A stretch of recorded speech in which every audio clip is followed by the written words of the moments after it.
अच्छा time management कौन पढ़ते जे टाइम मैनेजमेंट गोटे भल कथा पढ़ जे प्रत्येक दिन राति पाइले सबु मनुष्य खाता रे 86,400 डिपोजिट केते ना 86,400 समस्त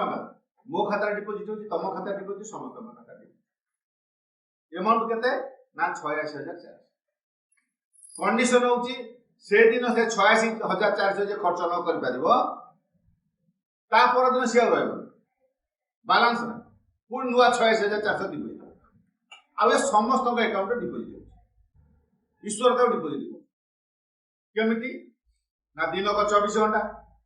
24 गुणन 60 माने मिनिट घंटा 60 मिनिट गुण 60 सेकंड माने 86,400 सेकंड प्रत्येक मनुष्य जीवन में राति पाइले डिपोजिट एबे से 86,400 सेकंड को तमे केमिति खर्च करिवो केमिति यूटिलाइज करिवो केमिति व्यवहार करिवो सेटा होची टाइम तेनु तमे से 86,400 सेकंड को केमिति यूज करि परिबो सेटा होची तम तमे जदि सीरियल देखि कि सासु बो सीरियल देखि समय नष्ट करिवो मोर किछ कहबा तमे देखो एंटरटेनमेंट पे देखो मोर किछ कहबा किंतु से समय भी उपयोग करि परिबो से दिन से भोड़ी पचाला सारा हम को करी तब सुंदर कलम तैयारी करछ पेपर रे घर को नहीं जा सीरियल देखुता कलम तैयारी करछ बेलना काटी बेलना जे थोई दियो सीरियल देखुता पांपड़ बेलुता हबो ना सीरियल देखुता धूप बळुता सीरियल देखो ठोंगा तैयारी करो हबो ना नहीं तो से समय भीतर मैनेजमेंट करि परिबा आउ समय होउछ अर्थ बुझ मु जदि एठिक आसी टाटा स्टील फाउंडेशन मते डकैछि तो मते किसी पेमेंट करूछि मु जोठ की जाउछि क्लास न मसने पैसा दउछ भलो पैसा दउछ तो मते से एठी जो 4 घंटा तम पे रहबी ये 4 घंटा पे मते जीवा आसीबा खर्च खाइबा खर्च तापर मते पैसा दउछ कोत पे ना 4 घंटा तो 4 घंटा को मु यूज कले मु सेति पैसा दान पाई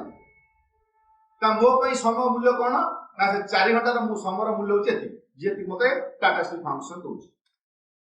तम पई समय रो मूल्य कोन तमे जो 6 घंटा काम करूछो 6 घंटा रे किछ मजूरी पाउछो तमे चिंता करो जदि गोटिए लोक गोटिए दिन रे गोटिए घंटा समय को उपयोग कला नाही गोटिए घंटा समय को उपयोग कला नाही तेब जीवन से केते बड़ लॉस करूछ आमे 6 घंटा मजूरी के देखाउछ 300 टका मजूरी पाउछ जदि दिन को गोटिए घंटा समय रो उपयोग मु करबी 3600 सेकंड रो उपयोग मु करबी गोटिए दिन रे हला से गोटे घंटा रे मु बसी धूप बळी ठुंगा तयारी करबी कलम तयारी करबी ए जो पैड करछ पैड तयारी करबो से गोटे घंटा तयारी करबी से जो पेन पेपर करिछो से पेन सुंदर करिछो से पेन तयारी कर गोटे घंटा तो तुम मासे रे 30 घंटा समय व्यवहार कर परिबो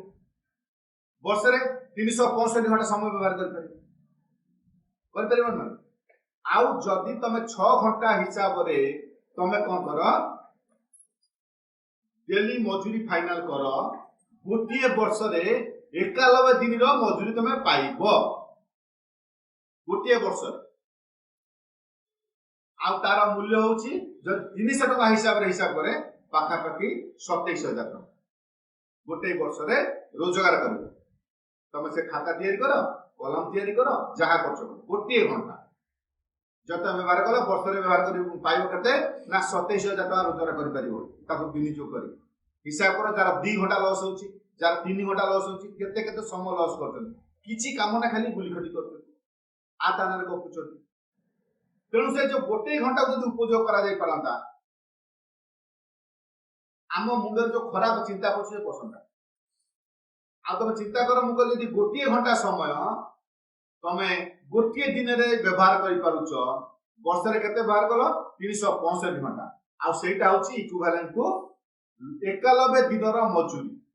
आ दिन को 300 टका हिसाब रे मजूरी काउंट करा जाए 91 दिन रो मजूरी होची पाखा पाखी 27,000 27,300 टका तुम पाखापाखि बैंक रखी था तो 30,000 टଙ୍କା निश्चित 10 वर्ष 3 लाख टଙ୍କା चिंता कर दिन को गोटे घंटा तुम कौन करुच काम करुच 10 वर्ष रोजगार होची 3 लाख टଙ୍କା आ से 10 लाख टଙ୍କା को तुम फिक्स करदब 10 वर्ष हम 6 लाख टଙ୍କା आ से 10 वर्ष रोजगार कर 3 लाख टଙ୍କା है 9 लाख आ से 9 लाख को फिक्स कले 10 वर्ष हम 18 लाख से 10 वर्ष रोजगार है 3 लाख है 21 लाख बुझेला ये हूँ 30 वर्ष कैलकुलेशन 30 वर्ष कैलकुलेशन हूँ 21 लाख टଙ୍କା जदि दिन को घंटा टे काम करी आज पिला कहते जे आम पाखे पैसा अभाव तो से समय को तुम केते उपयोग कर टाइम मैनेजमेंट रे गोटे कथा मुझे शिखाऊँ जे प्रत्येक मिनिट को प्रत्येक सेकेंड को तुम केମିତି व्यवहार कर